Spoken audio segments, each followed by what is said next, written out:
J-Dawg back from another goddamn interview. And he finally tracked down goddamn Glen Benton of Deicide, also known as GB on the channel. Has anyone else been calling you GB part of the channel, I've Glenn? been called GB all my life. Oh, okay, so I didn't come up with that then. No, no, Steve. I think he's been calling me GB forever, and it just kind of set in, man. It's easier to do that than to throw all those syllables at you. And you said so. The fuck sticks, my minions, as you like to call them, have been hassling you. I was like, look, I got Lady Gaga's fucking fan base chasing after me now. It's like, yeah, This guy's jumping in already. 30 seconds in. So yeah, you're the second person, Glenn. Made a goddamn list of questions. So if I could forget anything, the only other person was Corpse Grinder I did that for. The rest of the okay, time just do on the cuff. So I guess kind of start from the very beginning. One thing I've always kind of wondered is the very first demo, the '87 Amon demo. right. Your vocals are drastically different. Ah, it's horrible. Well, the thing I actually, but I like, but it's more the Fucking dreadful. well, it's more like the style, I guess, like maybe Morbid Angel, Abominations, Necrovore type stuff, like which is And kind we're of talking about the Feasting the Beast demo stuff, like the 4-track shit or the 8-track stuff, not the actual. yeah, which is it's It's not the more sound stuff, but yeah, the it's just a stuff, 3-song demo. It's the almost like stuff a black with, metal with style. the stuff with the heavy harmonizer on the vocals. Hmm. Yeah. Now the question is, why did you like when you were doing that, and then on the second demo, you changed to the first down vocal style? What was the reason you just Well, changed? there wasn't. You know what? What happened is that we recorded the vocals in a shower stall Okay. to use the natural reverb, and it just sounded like it was so uncontrollably bad that when the label asked for the rights to that, I said, yeah, but let's just throw a harmonizer on all the vocals because the vocals were that, just just wasn't done properly, So um, that's where it really basically came down And to. so then the second demo was just kind of more like your natural voice. Yeah, that's like I said, and it's like my voice has changed over the years because I had my tonsils removed Yeah, I when heard I that. believe I was 24 or 22 or whatever, and I went through that whole. I went on tour 2 weeks after having them done. I was screaming on a bloody throat, and I've snapped several vocal cords over the years, and so it just changes your tone. Now I'm just absolutely maniacal, man. Now I can't. I think the older I get now, it's like John from Cancer was telling me last night that he just couldn't believe how the older I get, the more sicker it sounds. Is he so he's experiencing the same thing? John, Yeah, I don't know his story, but John still got his voice. I mean, yeah. Yeah, 'cause that was one of the bands like going to the Full Terror we were considering, and I was actually I tried to interview John, but they got back to me so late. I was like, well, the Cleveland show just got announced. I was like, well, I'm pulling out, but I did want to yeah, interview John from Cancers. I love those first. Actually, speaking of them, because you did backing vocals in right, the second album. right. How did that go about? They just Yeah, I mean, it's like it's, well, I hooked up with those guys years ago, and it's like, we were all like back in the whole tape trading days and that, so it's like Pete from Vader, John from Cancer, uh, a lot of different bands. We'd all send our shit back and forth. Me and Chris Barnes, Cannibal Corpse, we'd all like send our stuff demos to each other and shit like that. So that's how I get to know them guys, and that's like one of the reasons I brought them over to the U.S. Them and Cancer. Okay. Just remember back in the day, I brought them over and that. And so I just thought, man, the kids of the market here needed to be more exposed to the metal, European metal at the time. Yeah. Now, when you've been pretty adamant about saying that, yeah, you don't really listen to too much death metal or even just metal in I general. really just don't. I'd rather listen to a George Carlin album, that, or I really don't like to really listen to too much metal, new metal. I listen to all the old stuff, and that's what brought me to where I'm at. So it's like I kind of just remind myself by listening to the older stuff and that. But I mean, if something catches my, I mean, I'm a music lover, man. I mean, if I hear something I like it, I'll.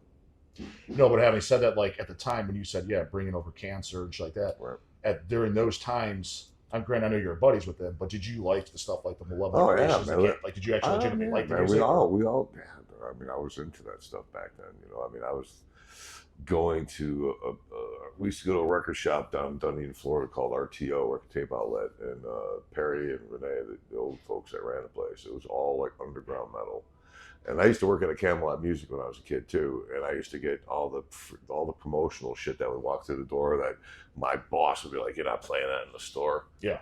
So I would get all that stuff, and that's how I started getting into the underground, music myself and that. Yeah, back in the day, man, I used to listen to all that stuff and that, but like stuff today, I really don't. And I kind of got out of listening to that because it's like I find I don't want it to I don't want it to infringe on what I'm doing, so that's why I try to avoid listening to too much new metal and that, because I don't want it to pick up and have one of these guys go, "Hey, it sounds like," because I don't hear that shit, so. Yeah. What did you think about bands maybe you never even heard of? I mean, there's ones that are there's a bunch, but there's some certain ones that are super obvious, where there's a direct influence intentionally. My favorite is a band called Infest Dead. It was Dan Swano's side project, where it's just total like Deicide, Once Upon the Cross, Legion worship. Right. I don't know if you ever heard that or not. No. It came out in the 90s, like 96. Did an album called Hellfuck, Killing Christ, Jesus, Satan. But it was Right. Dan Swano from Edge of Sanity, Right. and he kind of just did it as a fun project. Did you ever hear that stuff? No, you should send me a link to it. Oh yeah, dude, I think it's fucking awesome. Yeah. Very, very, very catchy, but he makes no bones about it. He's like I forget this whole story. He's like, we were just kind of like in the middle of recording stuff. He's like, we just kind of just did it for fun. Right. And then I think a label heard the demo. And he's like, this is great. And then he thought they were talking about Edge of Sanity. He's like, no, I want that Infest Dead. And I always thought that was the ultimate Deicide worship. But yeah, you've never heard. Yeah, no, it's Say, man, I really don't. I mean, I've seen the Radio Disney horse shit. I've seen a lot of that, kind of stuff. I really don't chase after like looking at that stuff. When the new videos for the new album came out, I really didn't pay too much attention just for a couple of days just to see if people liked it, in the comments and that. But I really don't, because people are fucking dicks, man. It's like I don't give a fuck what some 13-year-old kid fucking thinks about what the fuck I do. I just don't give a fuck anymore. Well, you kind of never gave a fuck.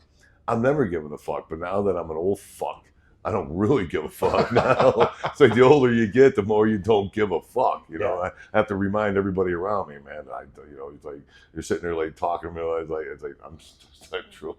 Sorry, but I just don't give a fuck. You know what I mean? So I have a hard time pretending to listen to everybody's fucking woes in this world, because I got my own goddamn woes. You know what I mean? No, but I think you've kind of always been like that, because the first time I met you, I'm not gonna go on the story. I don't think you kind of want to shout it on camera.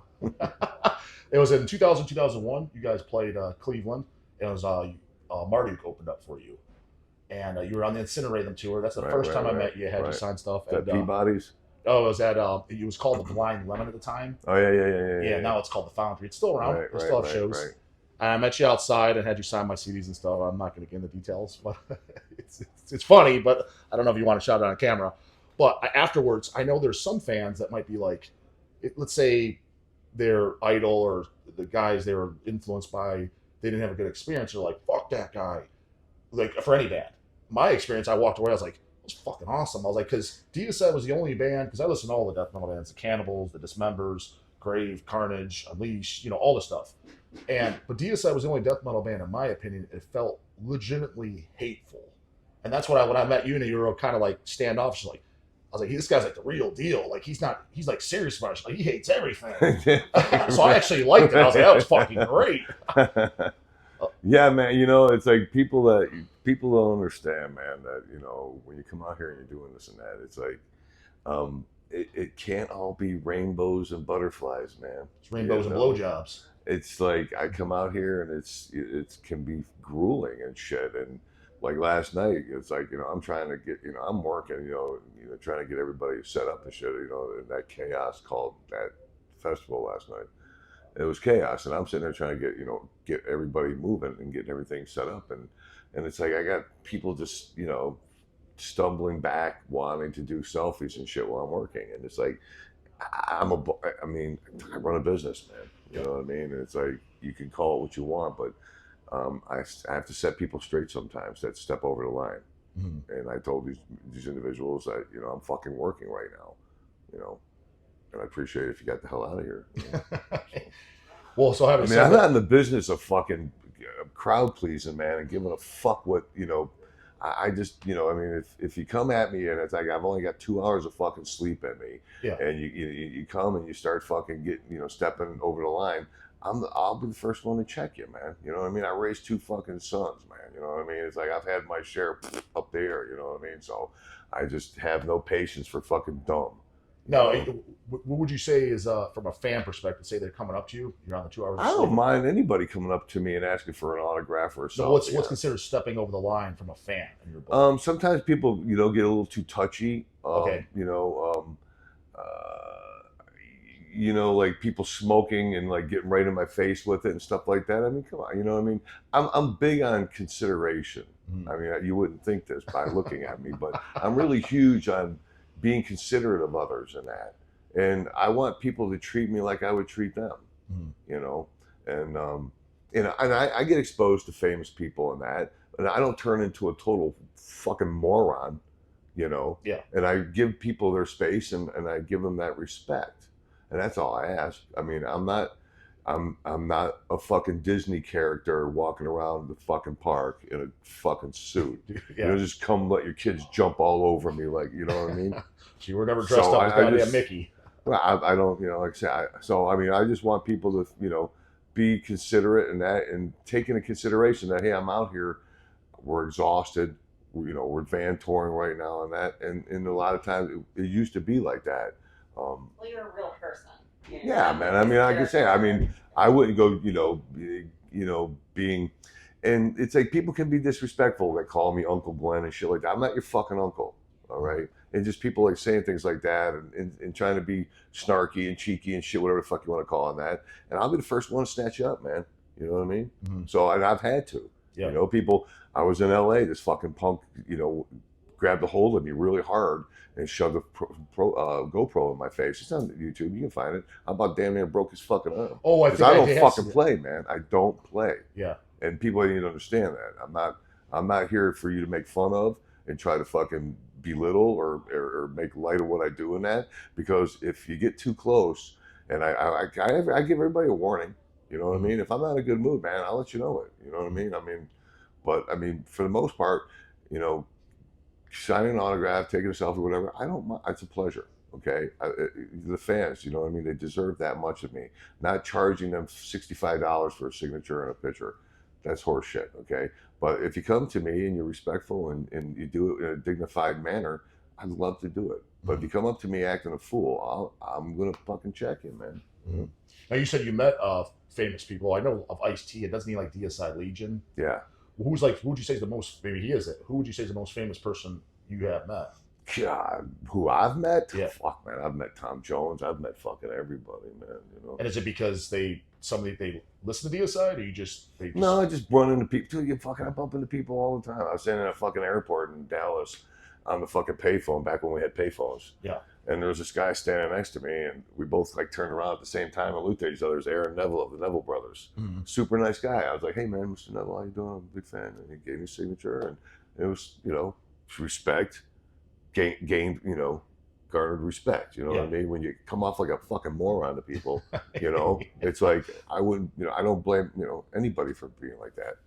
And that's why most, you know, I guess, you know, some people are standoffish in that, is because you know how it is, man. It's like fucking, I used to like people until people ruin people, you know, kind of thing, you know.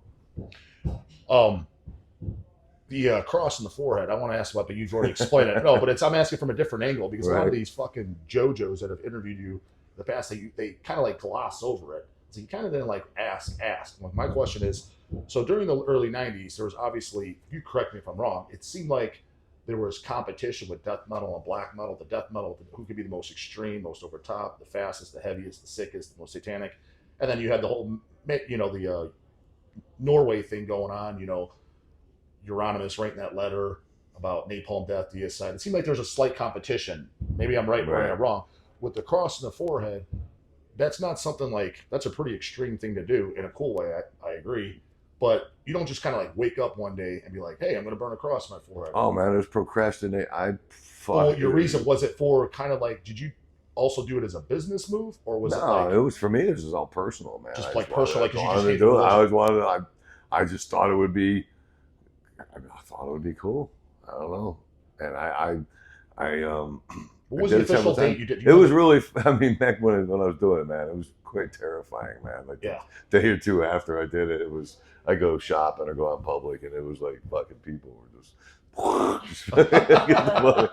so it was kind of, it had its purpose in that, but I did it for my own personal reasons, man, because, I came from, my mother was a Sunday school teacher and Lutheran, and my father's family were all Catholics and that, and it was like the whole religious shit. It's like they're always constantly taking their fucking jabs at you, and it's like, I don't know, man. I just wanted to send a really strong message, And to me, it was like, because I was christened Catholic as a baby and that, so I figured, you know what, to show, it was like my way of, removing the mark. Unbaptizing yourself. Unbaptized myself. Yeah. Because like, did you? I can't remember. Have you ever met Euronymous? Yeah, he came. Yeah, he came to the show, and we're on tour with Gorefest. And yes, and that's when the bomb Atrocity, was, right? and that's when the bomb. Yeah, the bomb. What's that fucking bomb? Well, that's a fucking firework, man. Okay. Did like the door, like it, like shimmied the door off the hinge. It's about all that. It didn't do any damage. It was just like a little pop and whatever, man. I was upstairs. I heard it, and it was like, it just sounded like somebody dropping a book on the floor, man.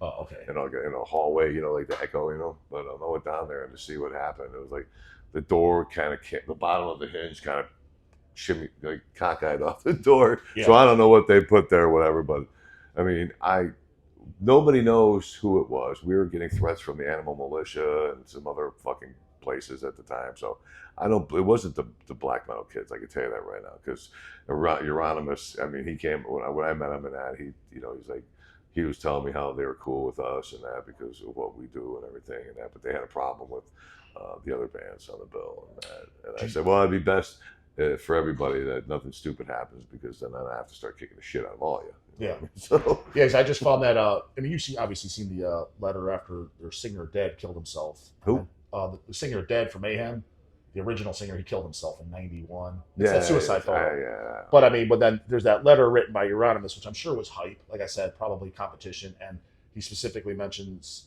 bands that what was his exact words, that wear blue jeans or basically don't look like they fit metal. Deicide, Napalm Death, Benediction. I think he said Sepultura. At that time, I'm like, if you met him before or not, I was like, I don't know, dude. Okay, yes, Mayhem, you wear black clothes. I meet the guy. He's 4'5". He's got a fucking Party City fucking vampire cape on, made out of fucking polyester. He's got a fucking table leg. It looked like he stole the table leg off his mom's fucking dining room table and popped some fucking nails in the fucking thing. And it's like, I'm telling you, listen, it was comical, okay? Yeah. I mean, I could have fucking picked him up with my pinky and just, you know what I mean? So it was like, I just, like I said, I came out and talked to the kid for a few minutes, and, it was like, yeah, okay, you're fucking weird. And I just went about my way. Yeah. Well, as having said that, it kind of fast forwards to today, a statement that you made recently, but it's also a topic that I've been bringing up since I was a kid, but since I've been doing the channel, I've brought up many times, and the channel's got kind of known for it, both good and bad, is where I call out a lot of these bands, some of which I like, where they get on stage and they're wearing baseball caps and shorts and sports jerseys. Right. And I'm like, that's just unacceptable. You're supposed to put on a show. It should look evil or extreme. I was like, your mom should be appalled when she sees it, in my opinion. But you call these Weezer-looking motherfuckers. I got those guys all probably pissed off at me now.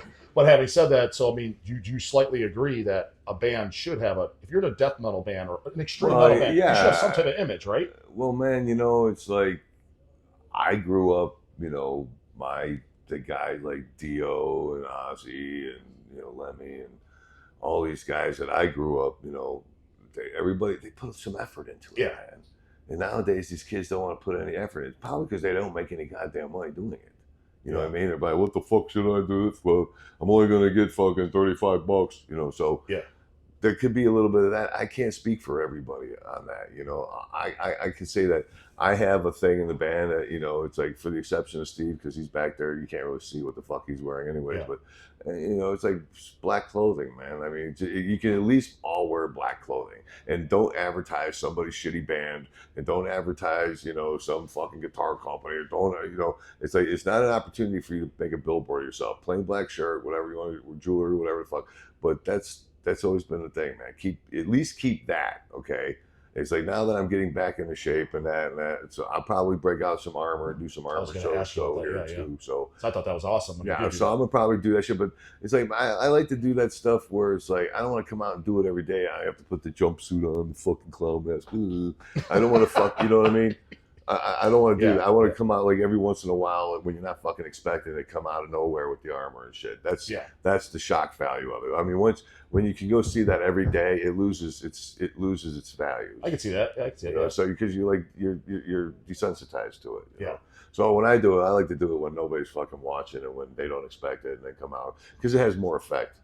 So then I kind of, because I've said this a couple of years ago on the channel, I think I even used maybe like immolation or incantation example. I was like, because people are ripping on me for like, they call it a dress code that I have. I was like, put it to you this way, man. I was like, I never asked Ross Dolan of Immolation. I mean, I met him and I interviewed him and I've met him over the years. I was like, I never asked him, but I was like, I guarantee you, dude, he would not allow any of the other guys to wear shorts and a sport. For example, I guess so you could confirm it. If not saying Kevin would do this. If Kevin showed up, he gets on stage, he's got flip-flops, shorts, and a Steelers fucking jersey. Would you be like, dude, you're not getting on stage with that? They wouldn't even have got that far. Okay. You say they all know me, man. You know what I mean? I've already put the bar right there. So yeah, I already set the bar. You know, everybody knows the deal. You know what I mean? Yeah. It's not about going out there and advertising for other people and stuff. It's about, it's like keeping the focus on the band and the music and stuff like that. And when you put stuff like that up there, it's a bit of a distraction because then they're saying, oh, wow, he likes to fucking eat at IHOP. Right? Yeah. So, I mean, I just want to avoid all that, keep it on, what we're doing. I will say this, if I could put it in the Deicide suggestion box, not that you give a fuck, but my two complaints on Deicide sets in recent times is one, the last few sets I've seen, you haven't been really saying anything in between songs, and I always liked commentary in between songs, and you're known for saying. Oh, I lit them up last night. Oh, you get light them up because I mean, there's like live recordings on YouTube or bootleg CDs, bootleg vinyls. Because I collect all that shit, especially my favorite bands. And you say some of the funniest shit in between songs, but the last few sets you didn't say anything. I'm like, fuck. I was like, I wish you would. Where was it at? Here in Cleveland, or? So the last time was we saw you both at the Legion tour. We went to Columbus, and the Cleveland one was at the Odeon. Yeah. And then the Overtures of Blasphemy tour at the Odeon as well. And you didn't say anything on all those. Yeah, I was kind of bummed. I was like, sometimes, like I say, I mean, it takes. I need a goofy looking fuck in the front row to just fucking trigger it, bam, So sometimes, like I say, sometimes I'm like I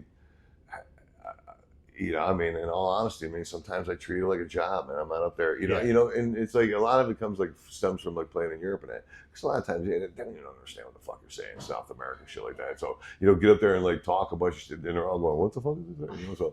So I kind of like I'm all about business, man. I'm all about fucking before the business, popping those fucking tunes at you and that. And if something comes up, like last night, they're holding up this banner. It said "Wide Glen Benton" on it.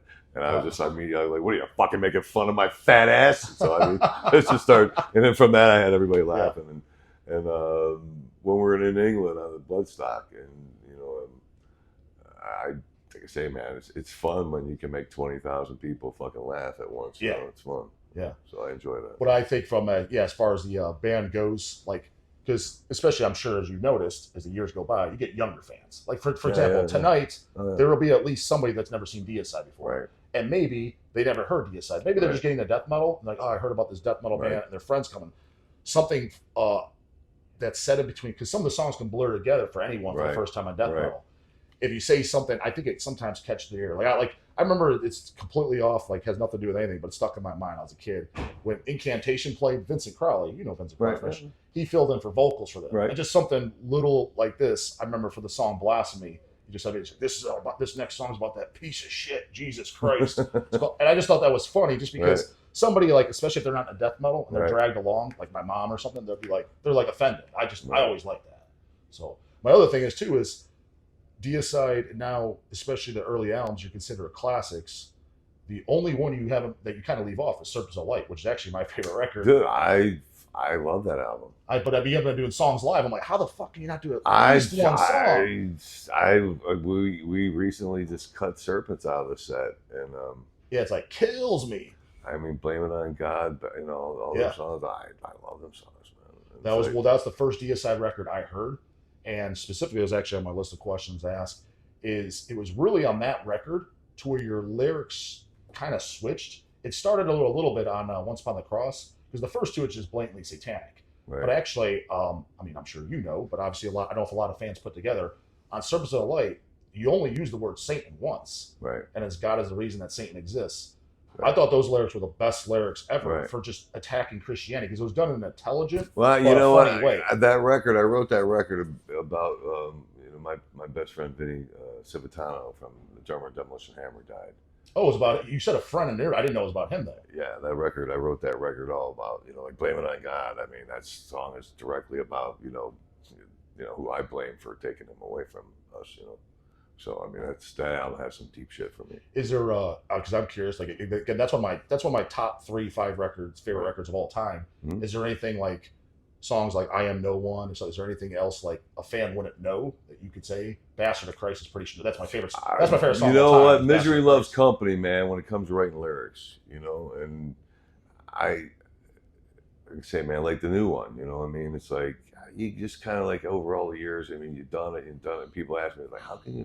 It's like, I don't know where it comes from, man. I get up in the morning, I make a cup of coffee, hit my vaporizer, and get ripped, and then I sit in front of the computer and I just listen to myself, man, and where it comes, you know, comes out of me and that. And sometimes, you know, when you know, like people like Willie Nelson, it's like, you know, it's like you keep yourself miserable just so you have shit to write about, you know. Sure. It's like, and, I just kind of like reflect. And I can tell these guys, I don't want to do a record every 6 months, okay? Mm-hmm. Because it becomes mechanical at that point. Nothing has meaning at that point, you know. That's why I like to live for a few years and take it all in, and then just let that spill out of me in my lyrics, you know. Let all the things that I've been, because I take notes, man. Like lyrics come to my head and titles and all that. I write it all down. I mean, I do my homework, you know. And when it comes time to put it all down, you know, I go back and I look at these things, and they, you know, trigger memories and that, and I'm able to like reflect on those moments, and I like to put a lot of double meanings in things like that. So when you hear something, you can somewhat relate because you've at one time thought that yourself. Yeah. You know? So, I've always been about lyrics, man. You know what I mean? No, same here. That's the same. I mean, I think if you don't have good lyrics, man, it's like it's wasted music. No, I think, and that's not. I mean, I've said this for 20 years, so it's not like just because you're sitting here. I think Deicide has the best anti-Christian lyrics of all time, because you spell it out. That's where even if you're kind of on the fence, you're kind of like, huh, that makes sense. But at the same time, it rhymes a lot of the parts, and it's comical. Right. So it hits every box. I was like, it's just fucking great. Mm-hmm. Yeah. You know? You know, a lot of my music writing, you know, was to offend family members. You know, Sure. Back in the day. Well, I mean, So, you're still doing so repent to die. My grandmother would be all the time. You better repent to Oh, is God. that what it's like? You better repent. And I'm like, yeah, that's cool, Grandma. Repent to die. Write in a notebook. Then my douchebag family member, the Jehovah's Witnesses, would come out. You'd go over their place, and their kids would be sitting there, their eyes all sunken in on Christmas morning. Ah. Yeah. And that shit was given, you know, back the first, second album, man. That stuff played a lot of, you know, a lot of that. It's kind of like saying goodbye to all that shit as a child. You know, it's kind of, you know, therapy for me a lot. You know, writing lyrics. You know. Yeah. Well, even on the new record, which I thought was genius, you're still doing it to this day. Is just so I don't follow politics, I don't watch the news, I don't follow any of that shit. So a lot of the lingo and stuff, I'm out of the loop on. Right. And the word woke, I'm like, whoa, what are these people talking about? I just found out what it meant like 2 years ago. What the fuck is it? And you geniusly use it on the new album, "Woke from God," which that and the title track are like my favorite songs. But it's just hilarious how you intertwine that to today's society. Well, you want to modernize it, man. I mean, it's like everybody wants to live in the past. It's like, let's go record analog. It's like, fucking analog sucked back in the day, man. We want to go backwards in time. You know, I'm not one for that, man. I don't swim up shit river twice, and I don't live in the past, man. You know, and it's like, because if I did, I'd drive myself crazy thinking of all the shit that I've been through. Mm-hmm. So it's like, for me, it's always marching forward in that, new ideas, fresh things, and keeping things in the times, man. So it's like using the word like woke and canceled and shit like that.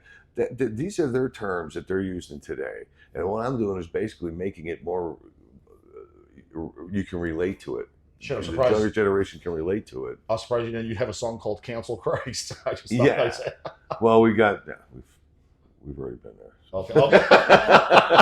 Okay. Now, But, on the new album cover, and I'm not asking the same stupid question that the last Right. 10 interviews asked you. right. My angle on asking this is I was worried about you're known for, well, as you like to call it, the poop stick, nudging people since you're a kid and poking and like, pissing people off intentionally. The fuck? When you were going to use the AI parts in the album, was that kind of intentional, knowing that like this is going to piss people off? Yeah, it's like we have all these scribble artists, as you can see. This is where they display their artwork, and I did the Legion album with a computer. I was like one of the first people ever used computer graphics on an album cover.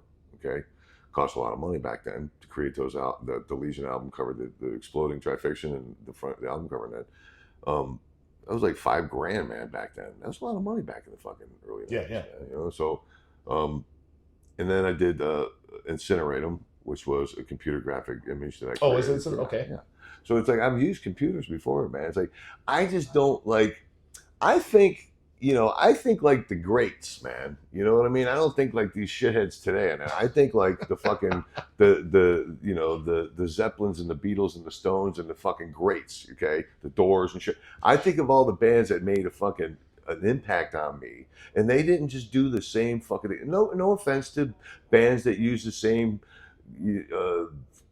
character or mascot, whatever the fuck. That's your thing. I don't give a shit. It works for you. I don't care. It's just not me. I like to do something different every time because I'm an artist too. Okay, and it's like I do handle all the artwork and all that. I handle all that shit, setting it up, the ideas for it, and all that. Overtures of Blasphemy. That was my idea. I relayed that to the artist. That's what he came out with from talking to me. It's like so. It's art in every aspect, and I knew that was going to piss everybody off because the whole AI thing. Dude, listen, you guys attack me, you make AI Deicide songs and shit, and it's like that's cool, you know what I mean? And it's funny. I can laugh. It's like nobody has a sense of humor anymore. Nobody you can't make a parody of anybody. You can't tell jokes anymore. It's like they want us all to be this solemn fucking I can't be like that. So when it comes down to the artwork, I told my buddy Nenny, who does his jewelry, and I said, it's like, listen, the label want to do a new medallion, like a 2020, Yeah, like the first record. Yeah, so we want to do something new and fresh like that. And he's like, yeah, sure, man. So we used the same program that we used to make the jewelry. And it's an AI program that, whatever Journeyman or whatever the fuck they call it. And all he did is we cleaned up the edges with it and shit. That's all. I mean, the artwork, that shit was designed. Okay, Photoshop programs and that. And like I said, but it was just cleaned up with the AI and that. And it's like, the fact that it pissed everybody off, it was beautiful. Yeah. I was just having a blast blocking people. Oh, really? AI? As soon as you use the word AI, it's like, oh, really? I don't want you as a fan. Okay? If you're that narrow-minded of an individual to the whole art, it's like you want to tear, it's like an artist designed it. So you're tearing another artist down. Okay? But because I didn't use your scribble art and that, and your logos you can't read, make out, I use that guy, I'm not going to sit and use that same old shit over and over and over again and follow the fucking herd. I don't follow herd. You follow me. I don't follow you. Okay? And my ideas are always going to be different. Every album cover is going to be different from the next because I don't follow in the same footsteps for anything. Actually, I was so glad you brought that up because it was on my list talking about album covers. The Legion cover, my buddy Antichrist Kramer told to ask this because he said he asked you this shit, I think in the 90s. That he's like, do you know why the cover is like it is? I was like, no, I've never known. And he said, ask Glenn on camera. He's like, he told you something about the evil bursting out, right? Because then in the inside, like, I don't remember what he said. He's like, but ask Glenn. Yeah, it was like the evil trapped inside of the globe, and then it explodes on the back, releasing the trifixion out of the globe. Oh, because that's why it's all. Because when you look inside of it, it's the trifixion inside of a glass globe, and then on the back side, it's exploding out of it. Yeah. Okay, so you came up with that. That was the whole idea of it. Okay. Mm-hmm. Yeah, so he's like, ask that. Because like, most people don't. I didn't know. I mean, Once Upon a Cross, that was my idea for the Jesus autopsy thing, and then it was my idea because they wanted to put a brown bag on it because the chains wouldn't carry it. So I came up with the idea of making putting a sheet over the body and creating that image, and I've done it all, man. Yeah. Serpents of the Light. That was Nizine Lopez, this kid from Cuba. He came over on a raft. They were eating rats and shit in the Bahamas and shit before they, got rescued. And it's like he came to me with that artwork, and it was right around the time that Vinny died, and it was like, wow, man. I was like, can I use it? And I put him on the map too by using his artwork in that. And we say so. It's always something different. I mean, it's whatever the spirit moves me. Yeah. Now, having said that, how is it like is doing as you called it, a business in the '90s compared to today? There's going to be cons and pros to both. Which would you say, as a whole, was easier to do it, at least from your end, and which one better? Like, which would you, if you had to go, like things are fucking fantastic now. Both my sons are off in the world, making their way in the world right now. I have just me to deal with now, and it was like having to refine myself, and because you've always been.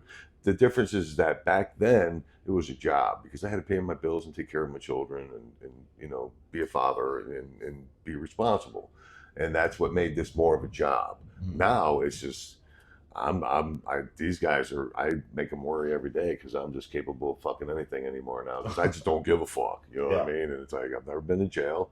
I'm into trying new shit. So I anything's on the table with me anymore. I don't give a fuck. It's like, I mean, I love my kids, don't get me wrong, but I mean, I spent, how many years, man, being a dad and shit and kind of lost sight of myself, and now it's like, I don't do this for the money because I have, my bills are a couple $100 a month, you know what I mean? So it ain't like I do this for that. I do this just for the fun and the fact that this is who I am. It's like, I just finally accepted who I am as a person. Well, having said that, then, I'm not going to call you an old guy, but you're not exactly a spring chicken. Not how long, because when it comes to like athletes, for example, most of them don't retire because they want to. They retire because they're forced to. Right. How long do you think physically you can continue doing this? Going on the road, headbanging? Well, I mean, sitting in a fucking van and doing it is not exactly the ideal way, but I mean, I don't know, man. Like, do you think you could go past 60? Because you're not far from 60. I stay in shape. I eat good. I road bike. I mean, I don't know, man. I mean, when the time comes, I always tell these guys when the time comes, it's like it's gonna be like in the Forrest Gump movie and that when he's out there in the desert jogging, and he's just fucking all of a sudden he's like, I'm fucking done. It's just like leaves everybody there with their pockets hanging out. What the fuck happened? That's how I envision it ending for me. It's like I'll be like somewhere in like fucking Catskills or some shit or some fucked up place somewhere. Sure. I'm kind of curious what you think of the ending. Like you're just gonna wake up one day like I just don't want to fucking do this anymore. Well, this is my brother Eric. So I was gonna ask is like, so when you think of the ending, you want to do cremation, standard burial? Who, me? Yeah, he does. Just fucking cremate me, throw me in a fucking grocery plastic bag, and fucking throw me in the bathroom garbage can. I don't know, man. I really don't put. I figure so you most everyone has like a choice. I'll probably do a cremate. I don't want people coming to my gravesite and pissing and shitting on me, dude. I don't want to do that. So I just don't want. So I'll probably just get cremated. Let my kids do what they want with my remains. Well, speaking of celebrities and stuff earlier, I mean, you're kind of a celebrity, but you're not. Well, you said Forrest Gump. You're not Tom Hanks. I don't think. No, but what I'm saying, when I ask Corpse Grinder the same thing. When you go to a regular place, non-metal setting, let's say a Walmart, a McDonald's, anywhere, you walk in a public setting, how often do people come up to you? Quite a bit. Okay. I mean, and it's always in weird, fucked up places, but it happens more than normal, So, but I live between the rows, man. You know what I mean? I don't go shopping at fucking, 2 in the afternoon. Oh, yeah. I mean, I wait till you're all hiding and then I come out.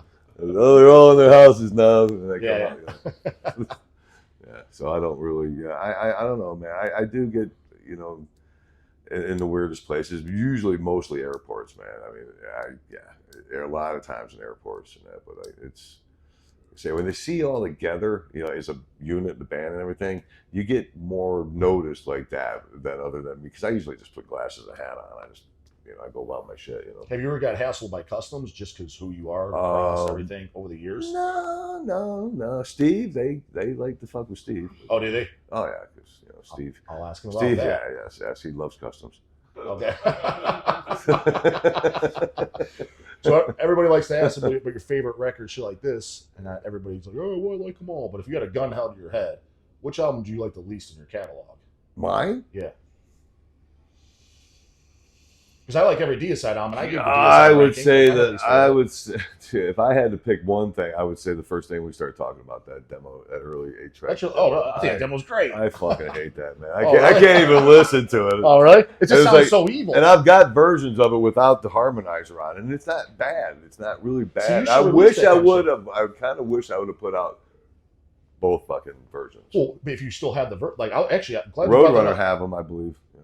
But do you have any demos or rehearsals of any of the other albums? I have all. I've got probably 60 cassette tapes of rehearsals. Dude, you got to put that shit Like the out. first That shit's song awesome. that we ever started trying to put together, I got that on cassette, and I just I just put a studio together, and I'm taking and I'm bouncing that stuff off of cassette to digital, and I'm gonna tweak it to Pro Tools, and probably gonna add that stuff. We got a whole Legion live album ready to go out too for the, Oh, do you? for the Legion tour. Yeah. So Okay. we got that already. Do you know which city was it from? Do you remember?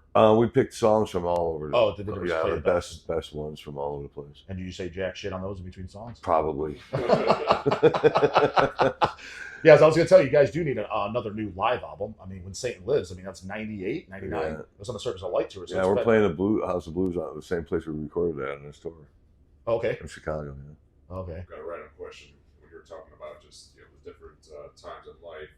You ever find that even though like that or hardest times, it's actual fuel to change. Oh, absolutely, man. So, I mean, the like, more, yeah, the sometimes more, it's like it's easy to say, well, now I got all these freedoms. But the sometimes more the shit tension- people throw at you, the more fucking determined. It's like when I got hit with that $100 million lawsuit, us and Cannibal and all of us got hit with that shit back in the early '90s, and yeah, man, it pissed me. It pissed me off. So you're And that's when I went right straight to the ACLU in Oregon, and I had them get involved and defend the band while when everybody else was throwing money to these people to get them off their backs and get released from the lawsuit. I had the ACLU get me out, told I wasn't going to give you no more than a 12-pack of beer.